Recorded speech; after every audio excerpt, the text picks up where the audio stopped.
तक बने, सिद्धि फल से आनंद देंगे। कोशिश कर बढ़े, सोच बुलंद करे।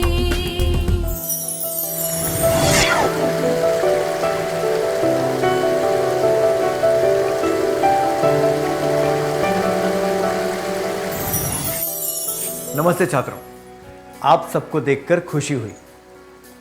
क्या हम आज की शुरुआत एक कविता से करें?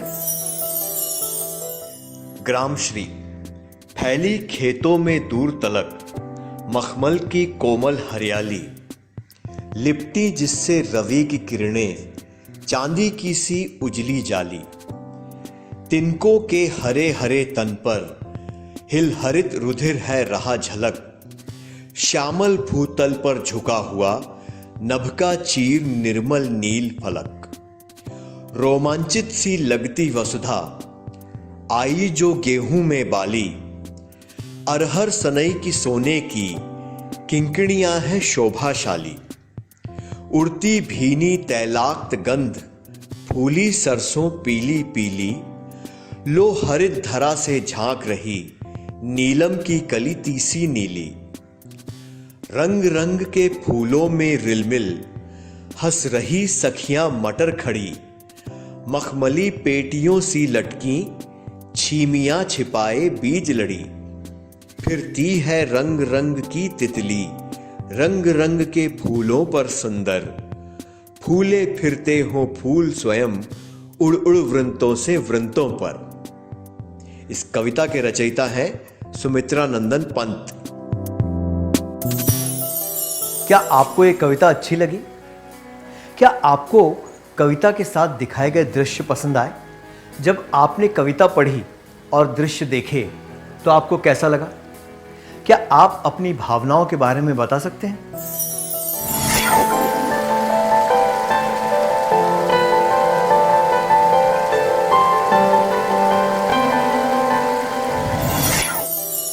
अपनी भावनाओं के बारे में बताने के लिए धन्यवाद। इस कविता में खुशी की भावना है। कवि आसपास के वातावरण को देखकर खुश हो रहा है। लहलहाते खेतों, सुंदर फूलों, तितलियों, सूरज की किरणों, पेड़ पौधों, मटर की लताओं, बहती हवाओं से उसे आनंद आ रहा है। उसने एक खुशी का माहौल पैदा किया है। इस कविता के माध्यम से वो उस खुशी के एहसास को हम तक भी पहुंचा रहा है। कवि ये संदेश दे रहा है कि हमें इन छोटी छोटी चीज़ों को देखकर सुंदरता को सराहना चाहिए और खुशी महसूस करनी चाहिए। संक्षिप्त में कहें तो कवि प्रचुरता की भावना महसूस कर रहा है और वो भावना हम सब तक पहुंचा रहा है। प्रचुरता की भावना क्या होती है? ये भावना दर्शाती है कि हमारे पास कुछ है और हम उसका पूरा लाभ उठाना चाहते हैं। मैं दोहराता हूं, ये भावना दर्शाती है कि हमारे पास कुछ है और हम उसका पूरा लाभ उठाना चाहते हैं।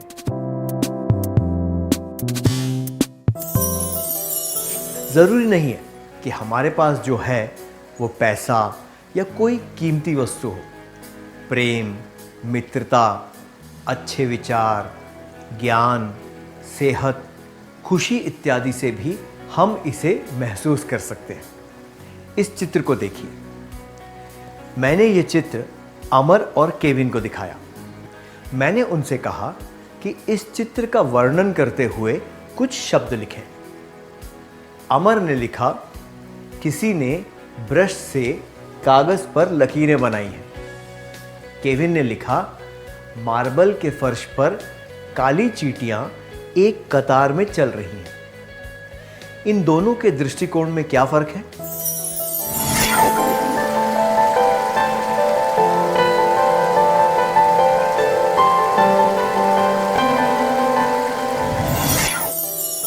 धन्यवाद। हमने देखा कि अमर केवल काली लकीरों पर ध्यान दे रहा था। उसने और कुछ नहीं देखा। केविन को उन लकीरों में भी कलात्मकता दिखाई दी। उसका दृष्टिकोण सकारात्मक था और अमर का नकारात्मक। दूसरे शब्दों में कहें तो केविन जीवन के सकारात्मक पहलुओं पर ध्यान देगा और अमर उन चीज़ों पर ध्यान देगा जिनकी कमी वो अपने जीवन में महसूस करता है। केविन के दृष्टिकोण में प्रचुरता है, जो कि अमर के दृष्टिकोण में नहीं है। ये ज़रूरी नहीं है कि अमर एक नकारात्मक व्यक्ति है, पर हम ये कह सकते हैं कि वो चीज़ों को ज़्यादा सकारात्मकता से नहीं देखता है। हम अपने मन में प्रचुरता कैसे ला सकते हैं? इस सत्र के द्वारा हम ये जानने की कोशिश करेंगे। क्या हम इसकी शुरुआत एक क्रियाकलाप से करें? आपने प्राकृतिक सौंदर्य के जो सबसे अच्छे दृश्य देखे हैं, क्या आप उन्हें याद कर सकते हैं? उस समय आपको कैसा लगा था? उदाहरण के लिए, पूर्णिमा की रात, ट्रेन या बस से दिखने वाले हरे भरे लहलहाते खेत इत्यादि। कृपया वो दृश्य और उस भावना का वर्णन पूरी कक्षा के सामने करें।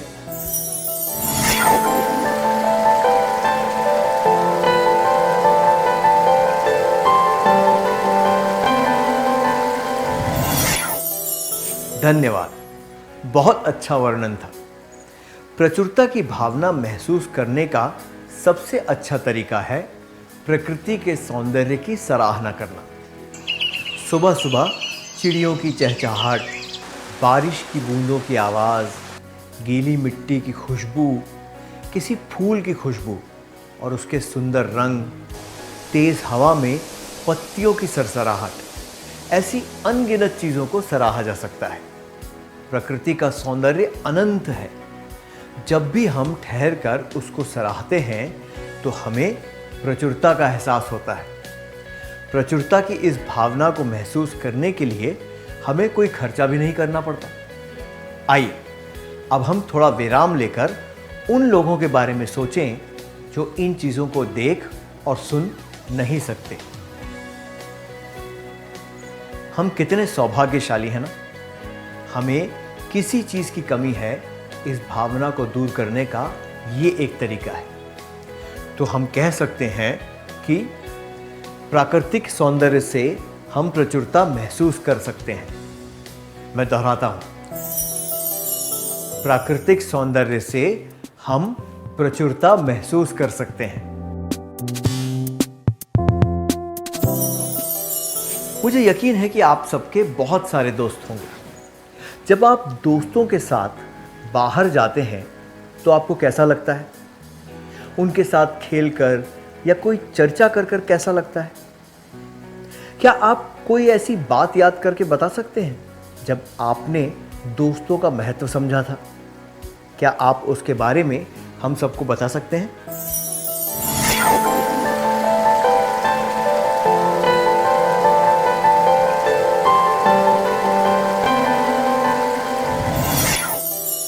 अपने सुखद अनुभव के बारे में बताने के लिए धन्यवाद। हमने देखा कि अच्छे दोस्त हमारे लिए एक वरदान की तरह होते हैं। आमतौर पर जीवन में सकारात्मक रिश्ते होना सुखदायक होता है। किसी भी व्यक्ति जैसे कि भाई, बहन, माता, पिता, चाचा, मौसी, दादा, नानी इत्यादि के साथ करीबी रिश्ता हमारे जीवन में बहुत महत्व रखता है। सुख दुख में ये लोग हमारे साथ हैं। ये भावना प्रचुरता की भावना है। सच्ची दोस्ती से हम प्रचुरता की भावना महसूस कर सकते हैं। मैं दोहराता हूं, सच्ची दोस्ती से हम प्रचुरता की भावना महसूस कर सकते हैं। आपने कोई प्रोजेक्ट या कोई समाज सेवा का काम बहुत रुचि से किया होगा। उसके सकारात्मक परिणाम क्या थे? जब आपने वो काम अच्छी तरह किया और जब आपको सराहा गया, तब आपको कैसा लगा? क्या आप उस अनुभव को याद करके हमें बता सकते हैं?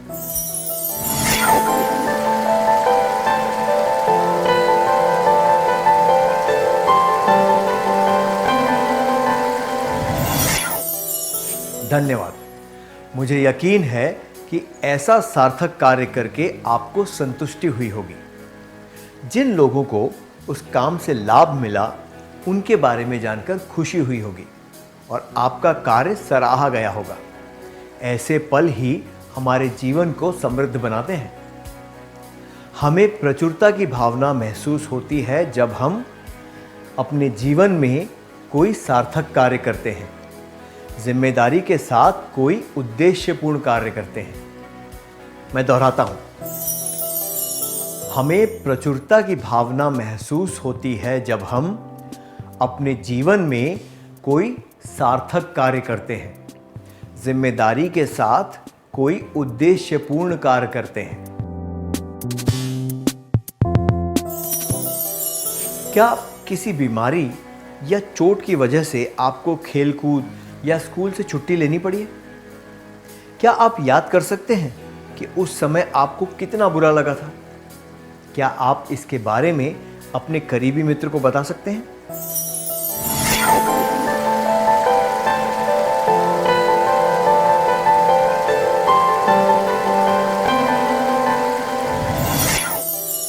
ऐसे दुखद अनुभव के बारे में बताने के लिए धन्यवाद। जब आप दूसरे बच्चों की तरह खेलकूद नहीं पाए और मज़े नहीं कर पाए तो आपको बहुत बुरा लगा होगा। मुझे यकीन है कि स्वस्थ होने के बाद आपको खुशी हुई होगी। इससे हमें क्या पता चलता है? सही कहा, हम कभी ये नहीं सोचते कि अच्छी सेहत और सामान्य जीवन जीना भी एक वरदान है। ज़रा सोचिए कि शारीरिक या मानसिक रूप से अशक्त व्यक्ति कैसा जीवन जीते होंगे।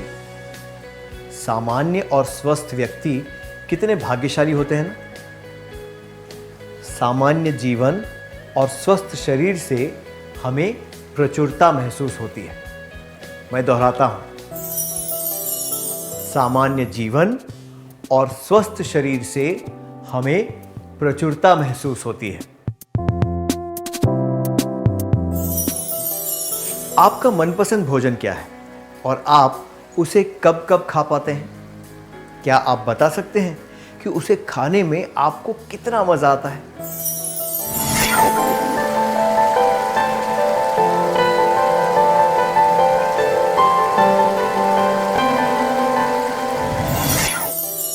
धन्यवाद, बहुत ही स्वादिष्ट वर्णन था। हम में से कई लोग भोजन को ज़्यादा महत्व नहीं देते हैं, पर सबका कोई ना कोई मनपसंद भोजन ज़रूर होता है जिसे हम पूरा स्वाद लेकर खाते हैं। पूरे मज़े से उसका स्वाद लेकर खाने से हमें संतुष्टि मिलती है। केवल मनपसंद भोजन के लिए नहीं, बल्कि किसी भी खाने पीने की चीज़ के लिए ये बात सही है। कल्पना कीजिए कि बारिश वाला ठंडा दिन है और आप कोई गर्मा गर्म चीज़ खा रहे हैं, या फिर गर्मी के दिन मटकी का ठंडा पानी पी रहे हैं। ये सब भी तो आनंद प्रदान करने वाली चीज़ें हैं, है ना? अच्छे भोजन का आनंद उठाना या सिर्फ उसकी खुशबू से मज़े लेना, इनसे भी प्रचुरता की भावना महसूस होती है। अच्छे भोजन और उसकी खुशबू का आनंद लेने से प्रचुरता की भावना महसूस होती है।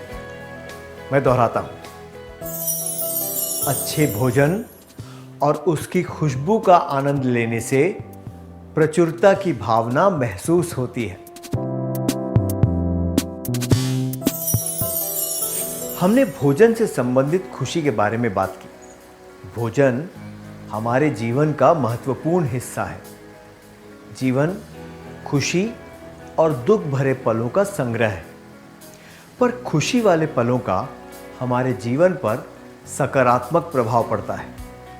दुख वाले दिनों में हमें इन्हीं पलों को याद करके शक्ति मिलती है। कोई पुरस्कार या इनाम मिलने की खुशी, किसी ओहदे के लिए चुना जाना, परिवारजनों या दोस्तों से कोई प्यारी भेंट मिलना, लंबे समय से जिस दोस्त से नहीं मिले थे उससे मुलाकात होना, बचपन के दिन याद करना, ये सब चमत्कारी पल हमारे जीवन को यादगार बनाते हैं और प्रचुरता की भावना महसूस कराते हैं। जब हम खुशी से भरे पलों को अनुभव करते हैं तो प्रचुरता की भावना महसूस होती है। मैं दोहराता हूं, जब हम खुशी से भरे पलों को अनुभव करते हैं तो प्रचुरता की भावना महसूस होती है। क्या आप अपने जीवन के सबसे अच्छे पलों के बारे में याद करके उनसे जुड़ी भावनाओं का वर्णन कर सकते हैं?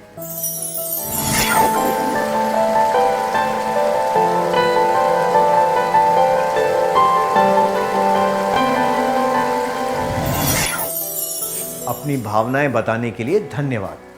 किसी प्रकार या गोलाकार वस्तु का प्रयोग किए बिना कलावती एक वृत्त बनाने की कोशिश कर रही है। वो एक हाथ से कागज को पकड़कर बार बार कोशिश कर रही है। तभी उसे यह विचार आता है कि पेंसिल को एक जगह पर रखकर कागज को गोल गोल घुमा सकती है। अंगूठे को कागज के बीच में रखकर उसने तर्जनी उंगली और बीच वाली उंगली से पेंसिल पकड़कर धीरे धीरे पेंसिल को कागज पर गोल घुमाते हुए एक वृत्त बनाया। आपको भी कोई काम करने में दिक्कतें हुई होंगी। आपने उसके बारे में बहुत सोचा होगा और अचानक आपको वो काम पूरा करने का तरीका सूझा होगा। क्या आप ऐसी घटना के बारे में याद करके सबको बता सकते हैं?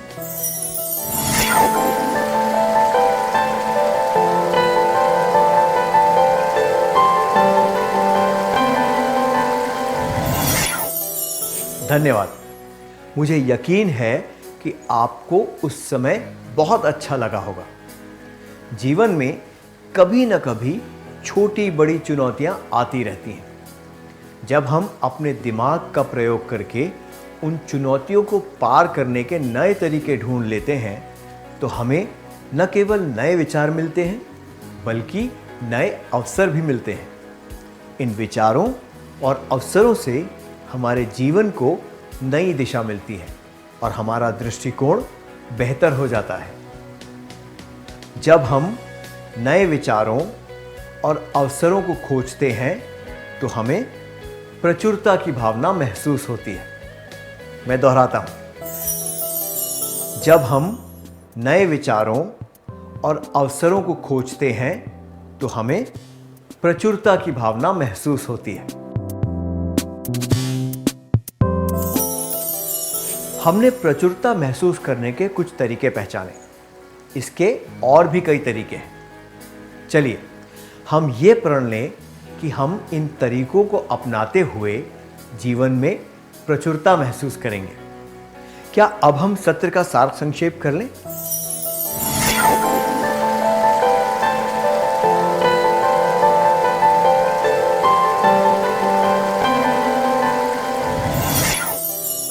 यह भावना दर्शाती है कि हमारे पास कुछ है और हम उसका पूरा लाभ उठाना चाहते हैं। हम प्रचुरता की भावना महसूस कर सकते हैं प्राकृतिक सौंदर्य से, सच्ची दोस्ती से, अपने जीवन में कोई सार्थक कार्य करने से, जिम्मेदारी के साथ कोई उद्देश्यपूर्ण कार्य करने से, सामान्य जीवन और स्वस्थ शरीर से, अच्छे भोजन और उसकी खुशबू का आनंद लेने से, खुशी से भरे पलों को अनुभव करने से, नए विचारों और अवसरों को खोजने से।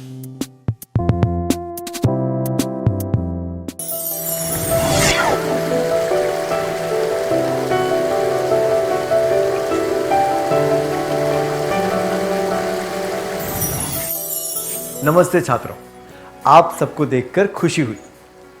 पिछले सत्र में हमने सीखी थी प्रचुरता की भावना। यह भावना दर्शाती है कि हमारे पास कुछ है और हम उसका पूरा लाभ उठाना चाहते हैं। हम प्रचुरता की भावना महसूस कर सकते हैं प्राकृतिक सौंदर्य से, सच्ची दोस्ती से, अपने जीवन में कोई सार्थक कार्य करने से, जिम्मेदारी के साथ कोई उद्देश्यपूर्ण कार्य करने से, सामान्य जीवन और स्वस्थ शरीर से, अच्छे भोजन और उसकी खुशबू का आनंद लेने से, खुशी से भरे पलों को अनुभव करने से, नए विचारों और अवसरों को खोजने से। क्या अब हम प्रचुरता महसूस करने की राह में आने वाली बाधाओं के बारे में बात करें?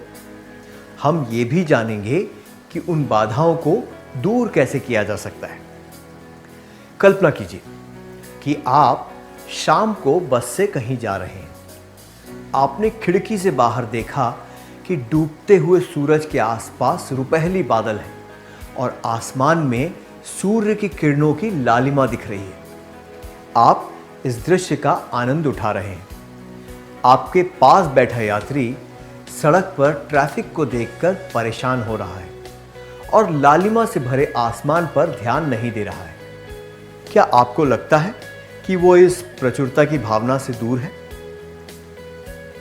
कुछ लोग इस सौंदर्य को सराहना चाहते हैं, पर उनकी किस्मत इतनी अच्छी नहीं होती कि वे उसका आनंद उठा सकें।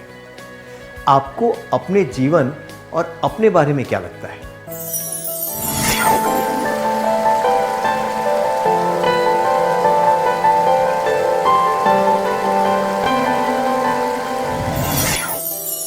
सही कहा। हमें महसूस होता है कि हम कितने भाग्यशाली हैं कि हम ऐसी चीज़ों का आनंद उठा सकते हैं और ऐसी चीज़ों पर ध्यान भी देते हैं। हम जो भी हैं और चाहे जो भी काम करते हैं, पर हमारे पास ऐसी कोई चीज़ या बात ज़रूर होती है जिस पर हम गर्व कर सकें और जिसके लिए हम कृतज्ञ हो सकें, है ना? हमारे पास जो भी है उसके लिए कृतज्ञता दिखाकर हम प्रचुरता महसूस कर सकते हैं, चाहे वे चीज़ें भौतिक हों या ना हो। बल्कि हमारा जीवन ही हमारा सबसे कीमती तोहफा है और इसके लिए हमें कृतज्ञ होना चाहिए। मैंने सही कहा ना? जब हम काले चश्मे से देखते हैं तब क्या होता है? सही कहा, हम जो भी देखते हैं वो गहरे रंग का दिखता है। अभाव में भी यही होता है। जब हमारा दृष्टिकोण अभाव वाला होता है तब हमें वही नजर आता है जो हमारे पास नहीं है। हम ये भूल जाते हैं कि हमारे पास कितना कुछ है। और दूसरी तरफ जब प्रचुरता का दृष्टिकोण होता है तो जीवन ज़्यादा सुखमय लगता है। जब हमारे दृष्टिकोण अभाव वाली बात होती है तो हम ये देखते हैं कि हमारे पास क्या नहीं है और हमारे पास जो है उसे भूल जाते हैं। मैं दोहराता हूं, जब हमारे दृष्टिकोण अभाव वाला होता है तो हम ये देखते हैं कि हमारे पास क्या नहीं है और हमारे पास जो है उसे भूल जाते हैं। जब हम अभाव वाली भावना को बढ़ावा देते हैं तो क्या होता है? कल्पना कीजिए कि आपके पास एक सुंदर बैग है। आपके दोस्त के पास भी एक बैग है जो ज़्यादा महंगा और सुंदर है। आपको भी वैसा ही बैग चाहिए। अगर आप परिस्थिति को समझे बिना इस तरह की इच्छाओं को बढ़ावा देंगे तो क्या होगा?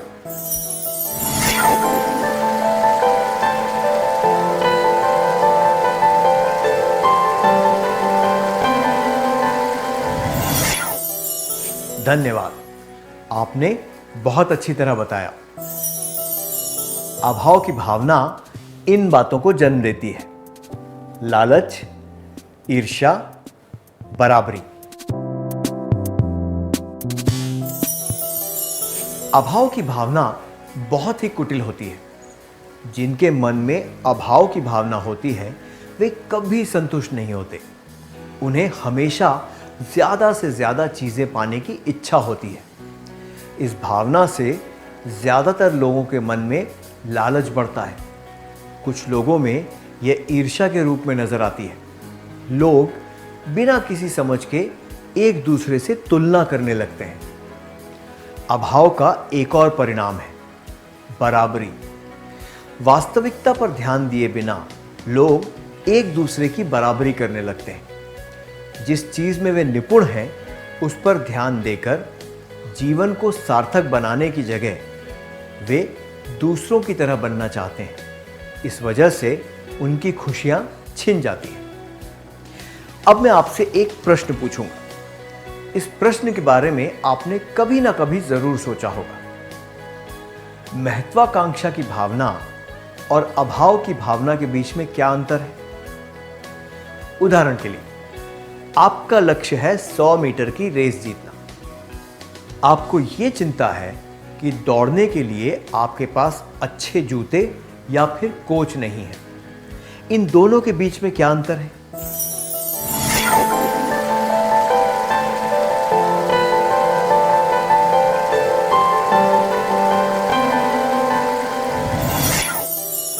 सही कहा। महत्वाकांक्षा या फिर लक्ष्य में सकारात्मक भावना होती है, जबकि अभाव में नकारात्मक भावना होती है। महत्वाकांक्षा से लोगों को अपने लक्ष्य प्राप्त करने का प्रोत्साहन मिलता है। अभाव पर ध्यान न देते हुए वे शक्ति और दृढ़ता से अपने लक्ष्य की ओर बढ़ते हैं। दूसरी तरफ अभाव की भावना से नकारात्मक प्रवृत्तियों को बढ़ावा मिलता है। इससे वे सुस्त और ईर्ष्यालु बन सकते हैं। वे जीवन में हमेशा असंतुष्ट रहते हैं, क्योंकि उन्हें लगता है कि जो उन्हें चाहिए वो नहीं मिलता। ये भी हो सकता है कि वे अपनी इच्छाओं को पूरा करने के लिए आक्रामक रूप से अधीर हो जाएं और किसी भी तरीके से उसे पूरा करने का प्रयास करें। इस तरह का व्यवहार खुद के लिए और दूसरों के लिए हानिकारक हो सकता है। बाधाओं को अवसरों के रूप में देखने से सफलता प्राप्त करने में आसानी होती है।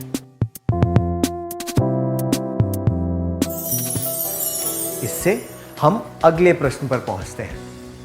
हम अभाव की भावना को दूर कैसे कर सकते हैं? इन पंक्तियों पर ध्यान दीजिए। पहले दो पद एक कविता से लिए गए। हे प्रभु, मुझे स्थिरता प्रदान करो ताकि मैं उन चीजों को स्वीकार कर सकूं जिन्हें मैं बदल नहीं सकता। साहस प्रदान करो ताकि जिन चीजों को बदला जा सकता है उन्हें बदल सकूं। बुद्धि प्रदान करो ताकि इन दोनों के बीच का अंतर जान सकूं।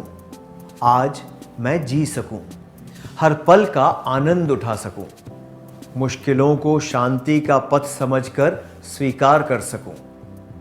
Reinhold Niebuhr, the serenity prayer से।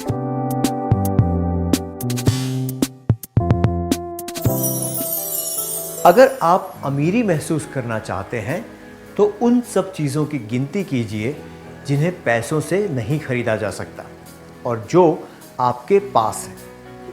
कविता के पद हमें बदली जाने वाली और न बदली जाने वाली चीज़ों का अंतर महत्व बताते हैं। हमें यह भी बताते हैं कि जो बदला जा सकता है उसके लिए कौन से उचित कदम उठाने चाहिए। दूसरी पंक्ति हमें यह बताती है कि अभाव की भावना को दूर करके प्रचुरता की भावना को अपनाना चाहिए। अगर आप अमीरी महसूस करना चाहते हैं तो उन सब चीज़ों की गिनती करिए जिन्हें पैसों से नहीं खरीदा जा सकता और जो आपके पास है। मैं दोहराता हूं, अगर आप अमीरी महसूस करना चाहते हैं तो उन सब चीज़ों की गिनती करिए जिन्हें पैसों से नहीं खरीदा जा सकता और जो आपके पास है।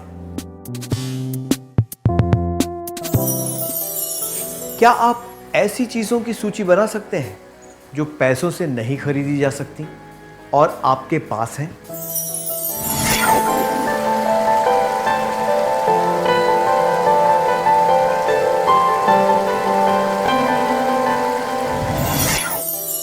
आपने सूची में जो चीज़ें लिखी हैं उनसे आप प्रचुरता की भावना महसूस कर सकते हैं। तो हमने देखा कि प्रचुरता महसूस करना हमारे ही हाथ में है। हमें ये समझना चाहिए कि जो हमें चाहिए वो हमें मिल ही जाता है। हमारे पास सब कुछ ना हो तब भी हमें संतुष्ट रहना चाहिए, क्योंकि इच्छाओं का कोई अंत नहीं होता। हमें तोहफे के रूप में जो जीवन मिला है उसके बारे में सोचकर खुश रहना चाहिए और मन से अमीर होना चाहिए। अगर हम ये हासिल कर लेंगे तो इसके परिणाम सकारात्मक ही होंगे। क्या हम एक शब्द पहेली के द्वारा देखें कि ये सकारात्मक परिणाम क्या है? यहाँ कुछ संकेत दिए गए हैं जिनसे आप पहचान सकें कि सकारात्मक परिणाम कौन से हैं। प्रचुरता के सकारात्मक परिणाम: गौतम बुद्ध, मदर टेरेसा। हर टीम को इसकी आवश्यकता होती है।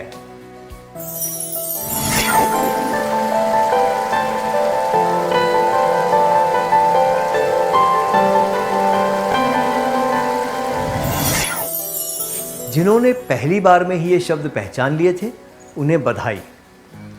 प्रचुरता की भावना का अर्थ है यह आभास होना कि जो हमें चाहिए वो हमारे पास है, और ये भी कि हमारे पास जो है वो उससे दूसरों की मदद भी की जा सकती है। जब हमें प्रचुरता की भावना होती है तो हम कम सौभाग्यशाली लोगों के प्रति करुणा का भाव दिखाते हैं। हम दयालु होते हैं और दुर्भाग्यशाली लोगों की सेवा करते हैं। हम दूसरों के साथ सहभागिता से काम करते हैं। प्रचुरता की भावना से हम दुर्भाग्यशाली लोगों के प्रति दया भाव और करुणा दर्शाते हैं। ये पहला चरण है। जिनमें करुणा का भाव आ जाता है वो अगले चरण में दुर्भाग्यशाली और लाचार व्यक्तियों की मदद करते हैं। इस भावना का एक और परिणाम है दूसरों के साथ मिलकर काम करना। प्रचुरता की भावना महसूस करने वाले लोग हर एक अवसर का पूरा फायदा उठाते हैं और दूसरों के साथ सहभागिता से काम करते हैं। तो फिर हम कह सकते हैं कि प्रचुरता के सकारात्मक परिणाम हैं करुणा, सेवा, सहभागिता। सार्थकता से जीवन जीने का एक तरीका है प्रचुरता की भावना रखना। हमें प्रचुरता की भावना रखते हुए जीवन का पूरा आनंद उठाना चाहिए। क्या अब हम सत्र का सार संक्षेप कर लें?